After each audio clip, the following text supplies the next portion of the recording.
essa questão das viúvas da Lava Jato. Como é que a gente lida? Porque o problema da Lava Jato, a gente vê o problema da Lava Jato nesse fim das prerrogativas dos acusados, né?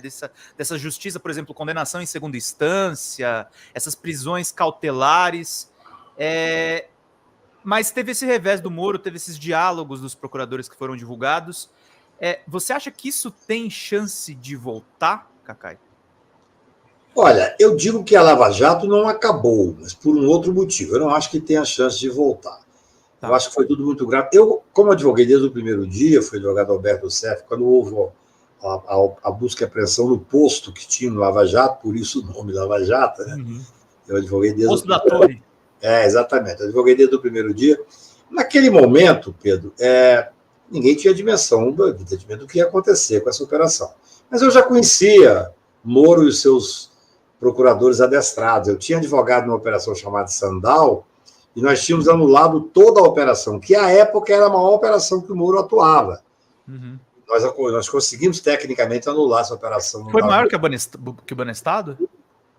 Não, eu não diria que foi maior que o Banestado. O Banestado tinha uma capilaridade maior. Mas em termos de abuso, o que fizeram nessa operação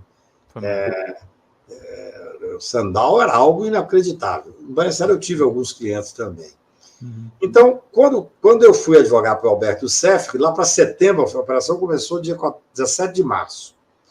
Quando foi em setembro, eu entrei com o habeas corpus questionando algumas questões graves e os procuradores exigiram que o Alberto Seff desistisse do habeas corpus. Eu era o autor, poderia não desistir, mas eu jamais faria uma coisa contra o interesse do meu cliente. Ali eu falei, alguma coisa está acontecendo nessa operação. Foi ali, você imagina, em setembro, que eu comecei a prestar atenção e aí eu comecei a ver, estudando casos, conversando com advogados, que existia uma politização daquela operação. Uma operação de objeto político. E foi ficando cada vez mais óbvio que era isso. Eu comecei a correr o Brasil. A época que eles eram semideuses, eram heróis. Eu tive prejuízo profissional e financeiro muito grande, porque eu deixava de pegar casos. Eu não advoguei, por exemplo, os maiores empresários que eram meus clientes antes. Porque eles mandavam em fazer delação, eu via que a delação, esse grupo da República de Curitiba, que hoje está esfacelado, por sinal, amanhã começa o julgamento do Moro, né? É uma data simbólica aqui. Esse grupo da República de Curitiba, eles prendiam as pessoas para conseguir delação. Então, eu comecei a escrever sobre isso, a denunciar, a fazer palestras. Eu tinha convite para fazer 5, 6, 7, 8 palestras por mês. Eu fazia 2, 3, porque eu tinha que manter meu escritório. Eu comecei a não pegar casos interessantes, porque as pessoas começaram a delatar.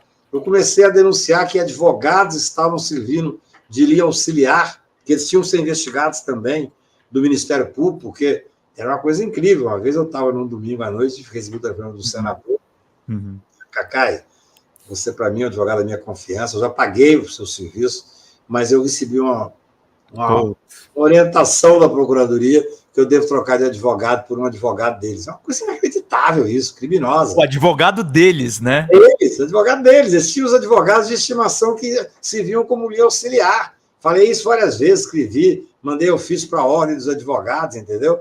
Então, assim, é um susto tudo isso. Agora, esse combate virou cada vez mais importante, mais pessoas fazendo um trabalho de resistência jurídica, técnica e política também, porque tudo isso envolve política, não política partidária, mas política institucional. Por exemplo, eu fui o primeiro que entrou com a ADC, questionando a questão da prisão em segunda instância, a ADC 43, e foi depois isso cresceu, veio a OAB, entrou com a 58, com a 44, depois o PCdoB entrou com a 54, paralisou o país, boa parte dos juristas do Brasil se alinharam, Juliano Breda, Pedro Carriello, Lênin Streck e tantos outros se uniram para poder fazer. Foi o movimento talvez mais importante à época da advocacia em prol do Estado Democrático de Direito. Foram essas ações que libertaram o Lula, por exemplo.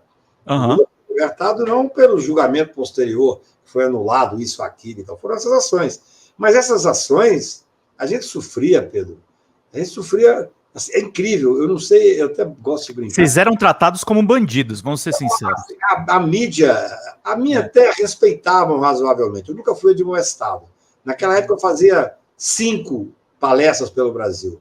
E era muito interessante. Às vezes eu estava sentado num bar depois de fazer uma palestra, tomando uma cerveja no interior, no litoral, lá em Fortaleza, aconteceu isso. Passava uma pessoa e falava, você é o Cacá? E sou. Olha, eu não sou advogado, não, mas eu estou acompanhando a sua luta, posso conversar? Quer dizer, o Brasil se interessava, era incrível, incrível. E a capilaridade dessas coisas é tão interessante que aí você começa a, de uma palestra leva a outra, você tira 70 fotos, você é chamado para conversar em universidade. E eu falava desde a USP até uma universidade do interior de Minas Gerais, entendeu? Quer dizer, isso, a Lava Jato mobilizou o país. Nós éramos poucos que começamos a fazer resistência, mas aos poucos foi caindo de podre, né? Porque era um sistema, eu falava desde o início, muito interessante. Uma vez eu comentei num debate que existiam grandes grupos americanos por trás de tudo isso. Sim. E até foi interessante que o ministro Gilmar Mendes falou, isso eu não vejo. Gilmar foi muito, muito importante no enfrentamento. Mas depois ele chegou a dizer, falou, não, realmente isso tinha procedência. Quer dizer, foi um momento que durou muito. E por que eu digo que não acabou? Quer dizer, eu não acho que vá voltar. Eu acho que o que o CNJ fez agora, que o ministro Salomão fez um trabalho seríssimo. Não, eu acho assim, poderia ter tido uma ou outra coisa diferente. Claro, a gente que é advogado sempre quer coisa mais. Eu acho que o doutor Apio tinha que ter voltado para a 13ª vara. Também acho. O dele foi algo absolutamente assintoso. Mas é muito importante, afastou de desembargadores, propôs o afastamento técnico da juíza, que só não foi afastada por 8-7. Ou seja, é um movimento muito importante que se faz no país. Acho que o Supremo Tribunal mostrou que é necessário dar um basta nesses abusos. Por que eu digo que não, repito, por que eu digo que não acabou? Porque o Supremo Tribunal, de certa maneira, ao julgar aquela parcialidade e competência e tal, ele disse, na minha visão, que houve uma corrupção no sistema de justiça. Houve uma fraude no sistema de justiça. E isso não pode ficar sem consequência, Pedro. Tem que ter consequência. Ou seja, as pessoas que foram responsabilizadas têm que responder por isso, criminalmente.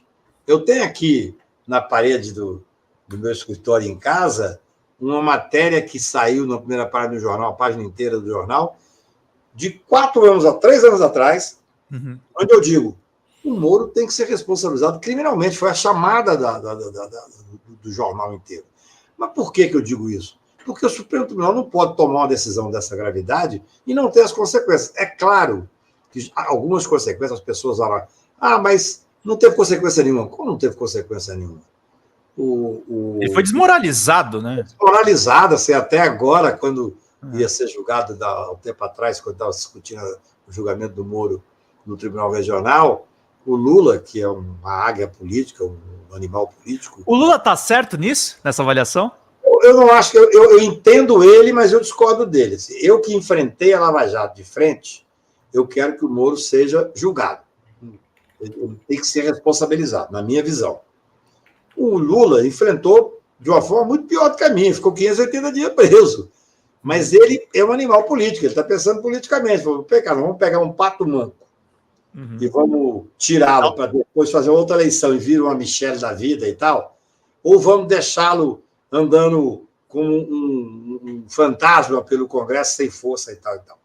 Eu, primeiro, tenho muito medo desse ritmo da história, né? De repente, há um endurecimento no Brasil de novo e esse cidadão volta a ter influência. Fala, pessoal da Folha Democrata, meu nome é Pedro Zambarda, sou jornalista, editor aqui do site e do nosso canal do YouTube. Nós estamos passando por uma mudança dentro do nosso canal do YouTube e a gente precisa muito que vocês contribuam no folhademocrata@gmail.com, que é o nosso Pix, porque nós estamos desmonetizados e as lives continuam precisando da contribuição do público para a gente poder manter os trabalhos meus, dos sócios e dos nossos editores de vídeo. Nós temos uma pequena e aguerrida equipe de guerrilha.